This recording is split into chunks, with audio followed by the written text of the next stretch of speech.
Let me tell you a story about how a simple thought for a player can fix their mechanics in game. So I have a player right now. Two of his issues are he tends to prematurely rotate and send his direction into foul territory, as well as really kind of lunging into that front side. And a lot of times for him specifically, when he lunges into his front side, his bat path actually changes and becomes a lot steeper than it normally should, right? Because we want to focus on turning behind.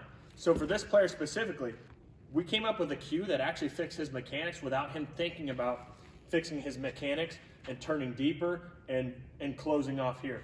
So the only thought that we had for him was we wanted his heel to stay anchored down. So what do I mean by his heel staying anchored down? I mean, for him, the feel was to feel like his back heel never came up off the ground.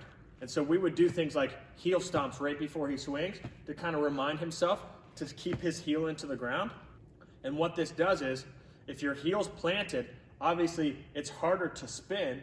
And two, if his heel feels like it's planted, then he's swinging more from a rear-legged position, and it keeps his bat path actually swinging behind the baseball instead of pushing into the front side and kind of coming down and across. And so this is an example of how a single thought can fix your mechanics in game.